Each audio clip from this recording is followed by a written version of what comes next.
Knocks in at three. Speaking of Minnesota, players going up against each other. Howard having an incredible year for the Lynx. Clark again on a bomb. She's hit a couple of them already. How about the start from Caitlin Clark from three? I mean, we're used to seeing deep threes, and Caitlin Clark not shy here to start this All-Star game, just coming down, taking them. They look so good, and then having fun with her favorite teammate after making one, coming back down the other way. Here is Clark. Backing away, firing a deep three, and hitting. That one from 35 plus for Caitlin Clark. I'm going to you next because you set the tone right out of the gate. You came out firing and kind of pick it up. I think we should pick it up more. Come on, let's play a little bit. Play a little bit. I like it. It has set a different tone. Why did you want to do that? I mean, I think these fans, like, they pay a lot of money to get in the door. Like, let's not just walk around. Like, we don't need to go 100%, but, like, let's pick it up and have some fun for them. Okay, your team was down by 10. Now you've taken a big lead. How do you tend to set that tone for the second half here, NECA? We're going to keep going. You keep going. Caitlin establishes. Let's go. With two in the second half. Okay, I like the energy. I like it, ladies. Jess, you're first. Let me be completely honest with you about what happened at the WNBA All-Star game, because the full picture of this event deserves a genuine and unflinching conversation, not a softened version, not a carefully packaged highlight reel designed to make everything look more exciting than it actually was. The real picture. And the real picture is this: the WNBA All-Star game was boring.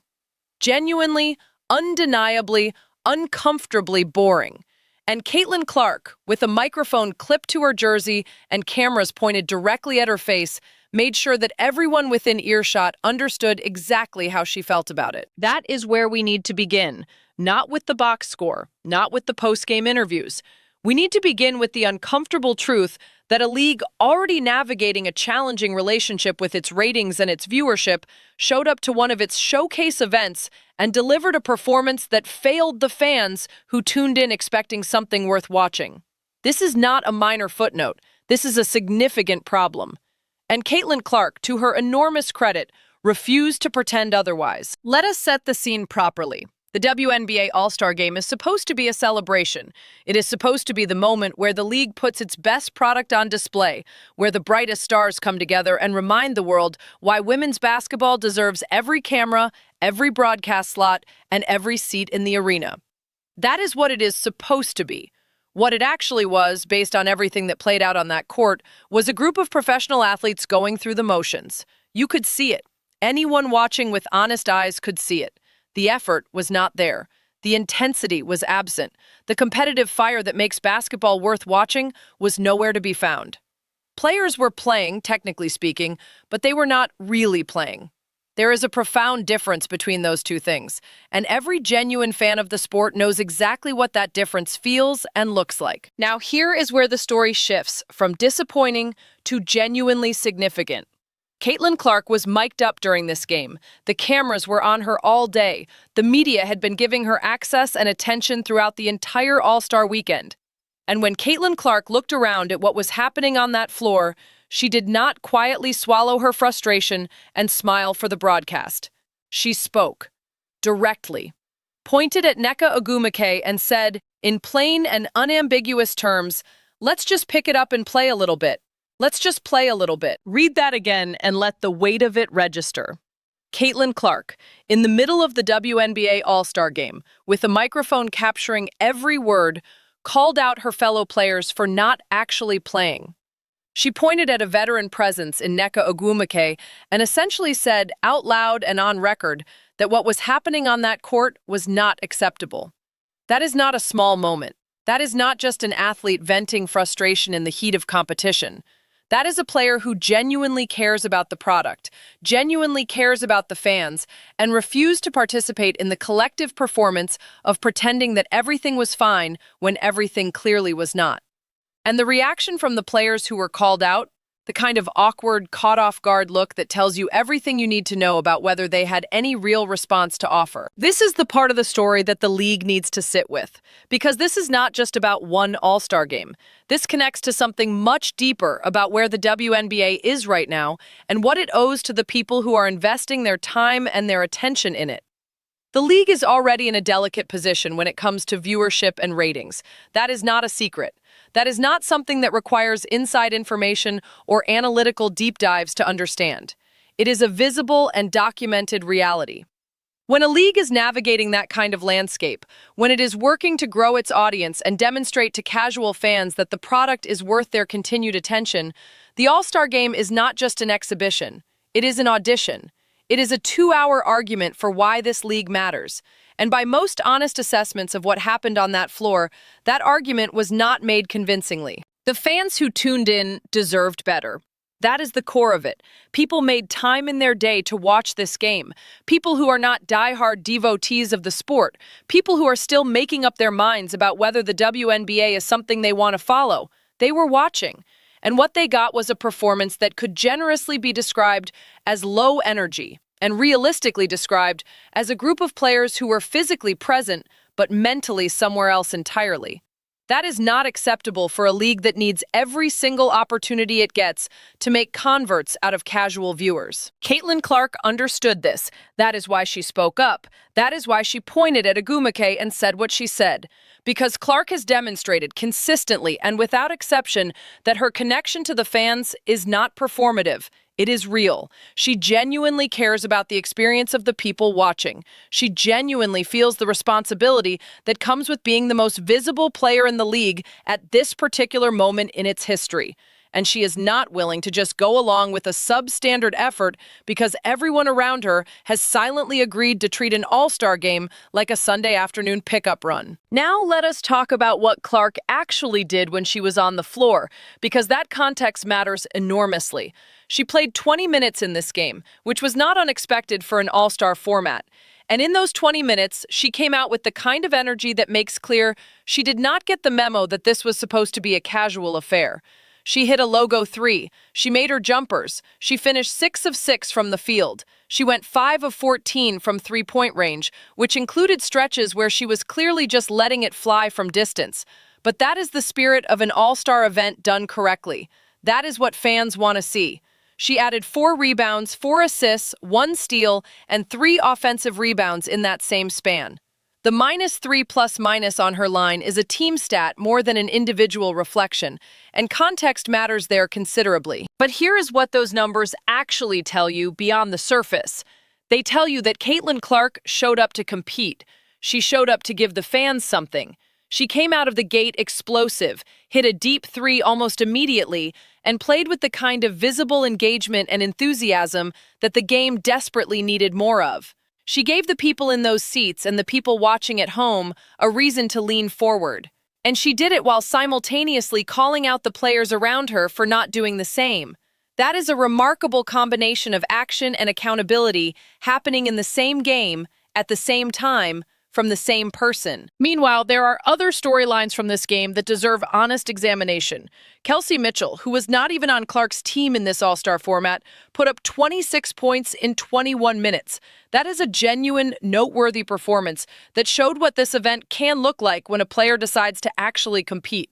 Mitchell gave the crowd a reason to react. That kind of effort is what should be the standard across the board at a showcase event like this, not the exception that stands out because everything around it is so visibly low effort. Then there is Aaliyah Boston.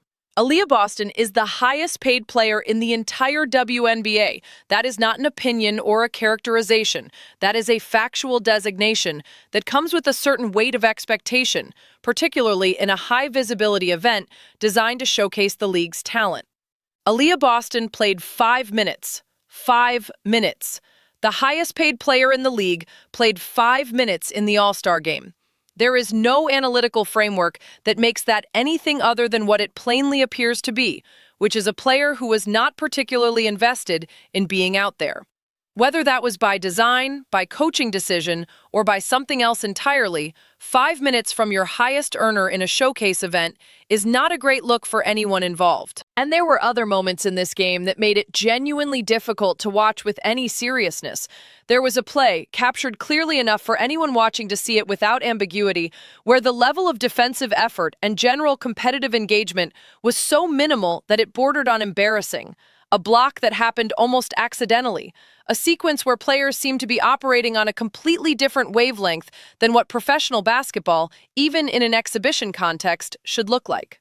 These moments accumulate, they add up, and they create a viewing experience that tests the patience even of people who genuinely love and support this league. Caitlin Clark possibly saw all of this coming before the game even started. She had already made the decision not to participate in the three-point contest during All-Star weekend.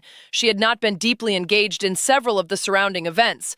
Some have read that as a quiet form of protest, as a recognition that certain elements of the All-Star weekend were not going to meet a standard she was willing to attach her name to. Whether that interpretation is precisely accurate or not, the pattern is consistent. Clark appears to be someone who evaluates what deserves her full participation and makes deliberate choices accordingly. She does not just show up everywhere because she is expected to. She shows up where the effort and the environment justify her presence. She also connected with Paige before the game, which was a visible and noted moment on the sideline. Two of the most prominent younger faces of the sport sharing a moment before an event that, frankly, needed more of the energy they both represent. But let us come back to the core issue, because the core issue cannot be glossed over by talking about individual box scores and sideline moments. The core issue is that the WNBA All-Star Game failed to deliver an experience worthy of the fans who chose to watch it. And in a league that is fighting, genuinely and actively fighting, for broader cultural relevance and viewership growth, that failure carries consequences that extend well beyond one afternoon of basketball. Every casual fan who tuned in and found themselves bored and changing the channel is a potential audience member who just had their skepticism confirmed. Every person who gave the WNBA a chance because of the excitement Caitlin Clark has generated around the league and then watched players go through the motions at the sport's signature All-Star event is a person who has been given a reason to disengage.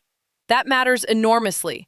That matters more than any single game result. Caitlin Clark's decision to speak up, to call it out directly and publicly while the cameras were rolling, is the only genuinely encouraging element of how this situation unfolded. Because at least someone with a platform and a voice was willing to hold up a mirror and say, "This is not good enough. The fans deserve more than this. Let's actually play." It is a simple message. It should not be a controversial one, and yet it stands out because it is so rare to hear it said plainly by someone actually in the middle of the situation. The players who are not delivering the effort need to understand something very clearly. The goodwill that this league has accumulated over the past year or so, the increased attention, the improved broadcast numbers, the sense that women's basketball is finally having a real cultural moment, none of that is permanent. None of it is guaranteed to continue regardless of what happens on the floor. Fans are not obligated to keep watching out of loyalty to a product that is not respecting their time.